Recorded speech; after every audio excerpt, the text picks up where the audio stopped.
Hello and welcome to episode 8 of the Build Insight podcast. My name is Luke Doecke and I'll be your host today. In this episode, we dive into the incredibly inspiring journey of Luke Doecke, director and professional builder at Saxony Building in the Barossa Valley of South Australia. It is my absolute pleasure to welcome Luke into the Build Insight Adelaide studio today. Mate, welcome. Thank you very much, Luke. Thanks for having me. Awesome, mate. Glad to have you here. Maybe we'll just kick off. Just give a quick introduction on yourself, give the listeners a bit of a rundown on your company and what you do. Yeah, so we're a custom home builder based in the Barossa Valley. We basically build homes, all sorts of, whether it's renovations, architectural homes. So it's sort of a real broad landscape, I suppose. But we just want to give, owners a really good building experience, and that's really what our focus is on. Being a custom builder, we can pretty much build anything, and I think all builders can, but we really want to focus in on the experience that we give our clients. Yeah. Awesome. Maybe we'll go back a little bit further. Give us a bit of a background on, I guess, maybe how you started out, whether you did, because I guess most builders, or generally, a lot of builders come through doing a carpentry trade and then progress from there. But I think your story is a little bit different. Yeah, so I suppose I grew up on a mixed farming property, and I guess out of doing that, Dad was very much a jack of all trades. And so when I went to school, I left school, didn't want to go back on the farm, but went and got a trade, but it was actually a Boilermaker's trade. So I was a Boilermaker welder by trade, but through that process, I went to a host employer and learned how to fabricate steel framed housing. So I guess that's where I started to get the housing bug. And at that place, they basically built kit framed homes that got sent on the back of a truck, sent to the Aboriginal Pitjantjatjara lands up in north of South Australia. And so from there, then we went to York Peninsula for 10 years and, was a subcontractor over there for a local builder, erecting their steel frames. So, a slightly different path. So when it comes to timber and that sort of stuff, it's something that I've had to learn pretty quickly over the last few years. But steel framing was my background. Awesome. Yeah. Well, we might touch on a bit more of your building after, but mate, you've got an incredibly inspiring journey that you've taken on recently, the start of this year. 30-minute minimum runs for 100 consecutive days, regardless of the location, the day, the weather. Mate, can you just maybe firstly just explain maybe what it was for and the drive behind it? Yeah, no, absolutely. So, it's a funny when you sort of think back now that I've achieved it and done it is probably why, I guess, was the big reason why I kept doing it, because it's probably a bit over 12 months ago. Someone knocked on our door in our office one day and said, do you want to be involved with this Stars of Barossa dance for charity? And I'm like, no worries. We can donate a bit of money to it and whatever, help sponsor it if you want to. And then a few weeks went by and I got another call from her saying, have you said yes or no to actually being one of the stars to actually do this dance? And I'm like, hang on a minute. So basically what the idea was to basically do a 1.5 to 2 minute dance, which was earlier this year. And it was basically to raise money for Cancer Council SA and also a local Barossa area fundraisers for cancer as well. So it was to, basically dance for charity. I was one of 9 other people locally who did it. And but I suppose with the runs, I just used that as a way to, I suppose, raise money from my side of things. We all had to do our part to chip in, and so why it was 100 runs and why it was 30 minutes. Probably the 30-minute one was, I just did a bit of research online, and basically 30 people in South Australia are diagnosed with cancer every day. And so off the back of that, I thought, well, if I can go through some hard things, I suppose, and do a 30-minute run every day in honour of those people that are going through, the tough stuff, like whether it's number one, the diagnosis comes as obviously a shock for the first time. But then you've got the treatment, and they just consistently have to show up to their family, to their kids if they've got kids, or friends, the community. They might have to still go to work. And so it doesn't matter how shit you're feeling. Yeah, they don't get to say no. They don't get to say no. So I guess out of the back of that was why I decided to do these runs. The last few years I've sort of spent a fair bit of time on my own fitness and health. And so, but probably more of a backstory from that, we lost a good friend through cancer. So, and I think off of that was to basically really show support for her and what she actually did for our lives, because she, put that much stuff into our own family, and I suppose, and we're still very good friends with her husband and kids and that sort of stuff. So that was absolutely a driving force for why we probably said yes up at the front. But, there was a lot of times on some of those runs where I was thinking about her a lot. Yeah, and awesome. But, she also taught us to live life and to challenge yourself, and, doesn't matter how shit the information that you get or the diagnosis, to still live and love life. Still got to get on with it, make the best of what you've got. So, yeah, sorry about that, but that was... Don't apologise, mate. Thank you so much for sharing. Appreciate it. But nah, she was an absolute gem, and I'm very lucky to have her cross our path. And so to go through and do 100 runs, it was, there were days which it was frigging hard, but, they go through it as well. Yeah. You still run every day? I've pulled back a bit. I've got another goal I've set now. I've decided I'll run a marathon in a month or two. Wow, so I've been doing the 30-minute run. I was probably doing around 5 to 6 Ks every day. But now they're getting a bit longer. Yep. So I'm about halfway through a bit of the training at the moment, but to run 42 Ks in one hit, that'll be a bit tougher, I think, as well. Awesome. Yeah. I'm privileged enough to have seen a video of Luke dancing on stage, but do you want to just maybe just tell the listeners a bit about how the event went? You managed to rope in, was it a couple of your apprentices to do it with you? Yeah, so no, I asked our whole team, and the 2 senior boys, they were more than happy to leave us to it. I got my wife Lisa, she's in the business as well, so she jumped on stage, but got our 2 other young apprentices on there, and asked the question, said, look, there's no pressure, but they were more than happy to jump up there and do it. And by all reports, we didn't quite take home the trophy on the night, but everyone reckons that was the best one for the night. So it was a lot of fun. So, big turnout. It was a massive turnout. So it was over probably 350 people there. Yep. And even raising money, I think personally I raised about a bit over $4,000, but the whole event was about $54,000 for the whole event. So, and that was the first time it's been run in the Barossa. And so it was just a massive achievement, I suppose, for, even the lady who decided to run it. Yep.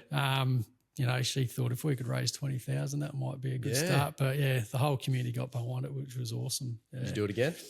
I think I'll be more than happy to go as a spectator this time. But even that, it was. I always sort of feel like, to challenge yourself and do something which is beyond your own limits and your expectations, I suppose. And never would have I thought of dancing in front of 350 people, but I've ticked that off now. I don't have to do it again. That's awesome, mate. Yeah. No, very cool. So, I just sort of was almost thinking, do we play Timber as Luke walked in as a bit of a theme song and see if we could get him to do a dance on the podcast? That's right. Yeah, no, we'll leave that one out. Yeah, all good. Mate, how did you balance some of the demands of obviously running your building company while you had the commitment to the runs and the raising money for the charity event? Obviously, this takes a fair bit to run a building business as well. Did you have any strategies on how you manage the balance between the two? I don't know. Probably the biggest thing that I just kept coming back to was, and even now training for a marathon, I feel like has been very different to doing this thing of running every day. And I think I've probably reflected on that a bit, and I reckon a lot of it is why we were actually doing it. I had to keep showing up, and it wasn't just to raise the money, but it was something deeper inside of me that wanted to actually achieve it as well, but to fit that in and around running the business and going to site, seeing where all the jobs are up to, being in the office, seeing, clients and all that sort of stuff. It really just came down to really scheduling your time really well. And I think the weekends were a little bit more flexible because you've got a lot of time during the day to do it. But a lot of the time I was doing the runs sort of late in the afternoon. It sort of started in February, so there was a bit more daylight. But as it started to get into May, that was a bit more challenging. Not that we had any rain or anything like that, but the cooler nights sort of came in. So, and that just meant, I had to sort of knock off, walk outside the office, and sometimes it was just like change into the running clothes and straight away out the door and off you go. So it was a lot of scheduling, I reckon. Was scheduling your time well. Super important. Have you noticed that, I guess, your team looking up at you as the boss that's committing yourself to something like that? Have you noticed that that's changed team culture at all? I think probably nothing has been verbalised, I suppose, but they're well aware of what I've been doing, I think. And also, even for the night, to have the apprentices there and to jump on stage and do that with us. I think we, even I don't see the apprentices every day or every hour of the day and stuff like that, but to actually spend some time with them and to actually see a different side of them was pretty cool. And just some of their humour or things that they're actually enjoy as well was pretty cool. So I think we've always, said that, family and friends is the most important part of what we do. We rock up to work to, do a job and to build, but ideally family and friends is the number one and most important. So for me to, schedule that time in and to not that they may have seen me doing it that much, but I think just does build that culture of, if the boss is doing it, well, then I think, that gives them scope to whether it's go and coach a footy team or be involved with something else outside of work, does build that culture. Yeah. Awesome. Awesome. Yeah. This next topic, I know we spoke a little bit about this off air, but obviously being out in the Barossa Valley, South Australia, what are you finding that some of your challenges are out there? Is it not necessarily competition of other builders? There's always enough work, but lack of designers, supplies, any particular challenges? Probably I find maybe one of the challenges might be or are finding that the Barossa is nearly an extension of Adelaide now. It's not the country town that it used to be. It's very quickly, half an hour, 45 minutes, and you're sort of into broader Adelaide. So I think, the amount of subdivisions and stuff that are sort of, not that there's heaps opening up, but you still do have a lot of bigger project builders come into the area. And I think that just challenges, when we get inquiry, that we're sort of all put in that same, basket, I suppose, of project builders, which we're definitely not. We're very much customised and so whether it is an extension, we can build that, but if it's more of a customised architectural home, well, we can build that too. So, the costing mechanism of all those sort of projects are very different than what a project builder is. So, so that's a challenge to probably educate that on potential clients coming to us. Because it's a totally different process for you guys from day one, isn't it? You've got a pretty involved pre-construction. Yeah, definitely. We're definitely involved through our pack process. And I think pre-construction is a massive focus for us, and it's probably where I'm starting to focus a lot more of my time and starting to then have the guys on site to deliver the project. But our ideal would be if someone came to us without plans and then we could start to, network with our designers and then the client and can sit around the table all together to get the outcome that the client is wanting. So gives the project the best result from day one, really, doesn't it? Absolutely. Get the right team in place and it'll all be hopefully achievable for the budget that they want with the exact design that they need. And I think we can then just give some direction on, that budget or project spend, however you want to look at it. But I think we can go through different options instead of the designer drawing a certain type of cladding, just draw it blank, and then we can sort of go through some costing options, give some feedback to the designer, to the client, and whether it's glazing, joinery, there's so many parts to it that we can really break the project apart to help where budget's going.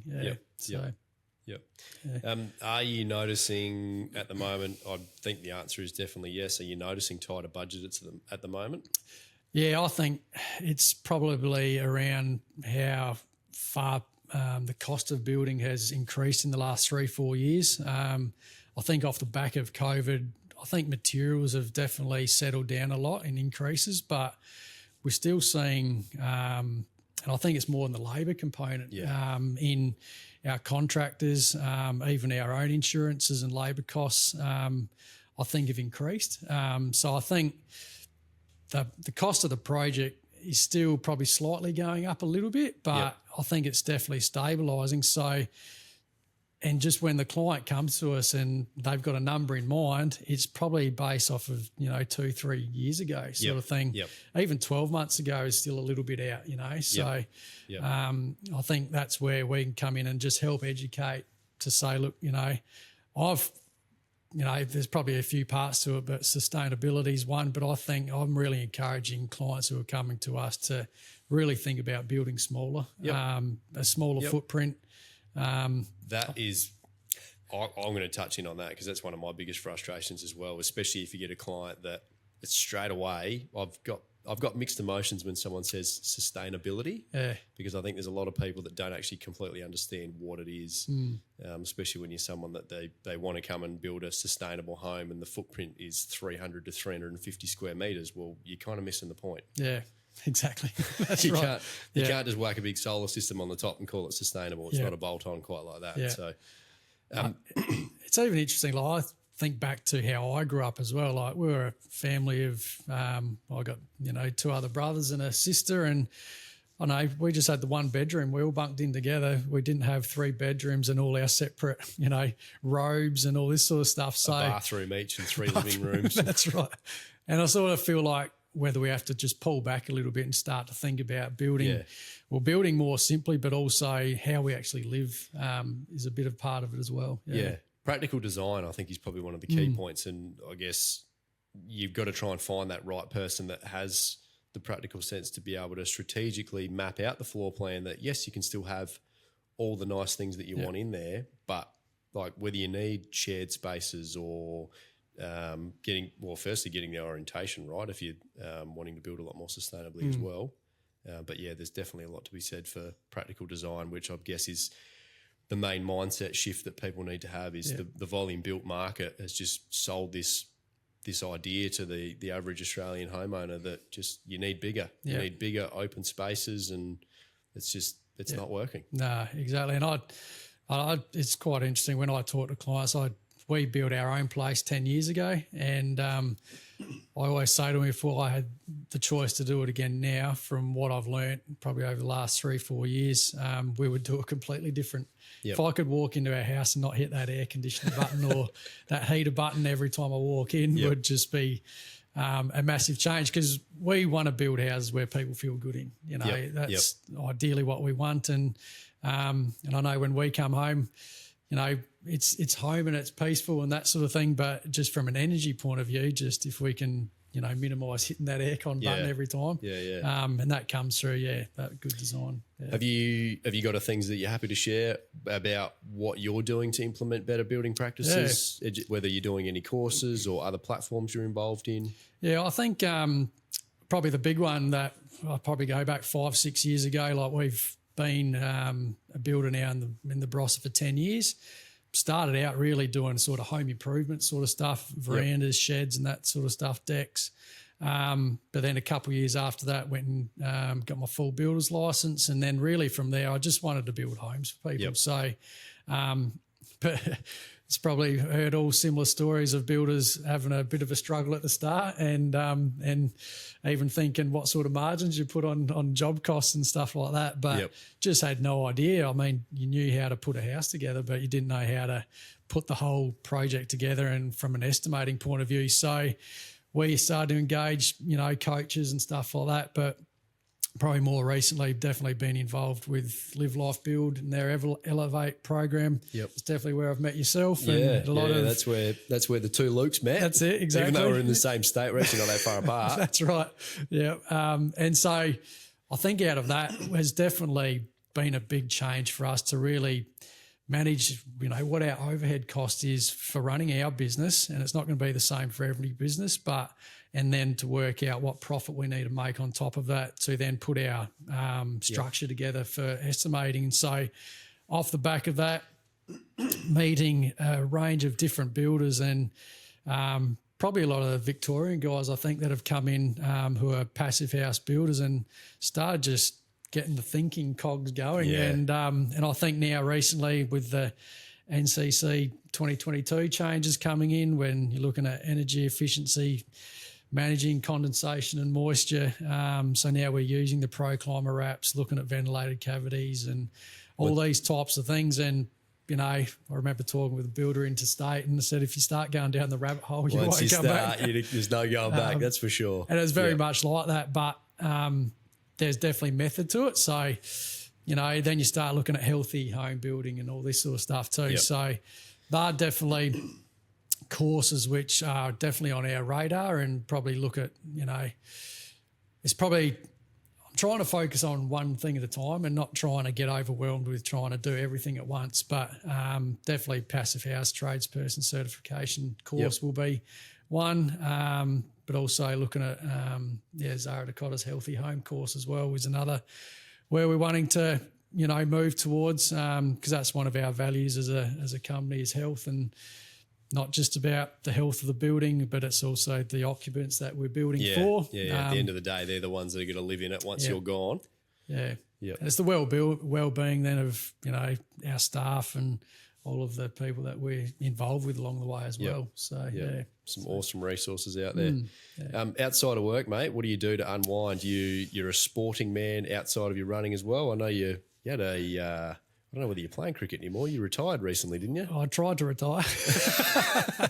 It lasted about a football season, and then straight away we're back into it again. So, I love my cricket, but I will be trying to take a step back this year with cricket. Yep. But a couple of years ago won a A-grade premiership, which I was very happy to do because it was the first one, and hitting over top of the 40 number in age. So I was like, finally achieved that. So, so I love my cricket, love watching AFL footy. So pretty much chasing the two kids around. Did you have a game or two that you actually got your young fella come out and played with you? Yeah. So my young lad, he came and, well, basically that's probably how I had to come out of retirement because he's about to turn 15 years old this year. So last year was playing some senior cricket, and they said, well, if he's playing, you got to keep playing for another season. We dropped down a couple of grades, but so that was a great experience. Never got to actually bat or anything like that together, which would have been cool. But no, I know. I think I've played now, sort of thing. I'm sort of happy to leave that there, and with the gym and stuff like that, it's a CrossFit gym, so I'm loving the variety of stuff in CrossFit. That's probably one of my other outlets, and so not just through running, but if I've had generally I'll try and do that first thing in the morning to set your day up. But get to the gym, but it's more so even sometimes at the end of the day, if you've had a big day, just go in and get out and unwind. do a hard session and get the old get the chemicals running in the brain. Awesome. Any final words for the listeners, mate? And I guess how can people find you also as well? Yeah, so basically we're going through a rebranding process at the moment. So if you jump onto our website, give it a plug. Yeah, go on, give it a plug. saxonybuilding.com.au. It'll look like it's down, but there's people can contact us through email on that way. But we've got our social pages, Instagram, Saxony Building as well, and then Facebook. They're probably the main ways to be contactable. But we're very much local up that way. So involved with the football clubs and cricket clubs and in the wider community. Yep. So we'll put in the show notes, mate. We'll put a few links to the Saxony pages and the website in there so that people can click on those links and get straight to you if they're in the Barossa. Yeah. Mate, thank you so much for coming on today. It's been an absolute pleasure. And thank you so much for sharing your story. Very, very inspiring that I think a lot of people could really take a lot out of and implement it in their own life. Cheers, mate. Thanks for coming on, mate. Been good to jump on, and awesome what you guys are doing with Build Insight as well. Keep it up. Awesome, mate. Thanks again. Good on you. Awesome. Let's cue the disclaimer. It's Anthony here from Build Insight, and I need to let you know that myself and the Build Insight team are in no way, shape or form qualified to give you personal or specific business advice. We strongly encourage you seek out the use of professionals for products or when you are making personal or business decisions. Everything discussed during the Build Insight podcast is our own and the guest opinion and personal experience and is of the general nature only.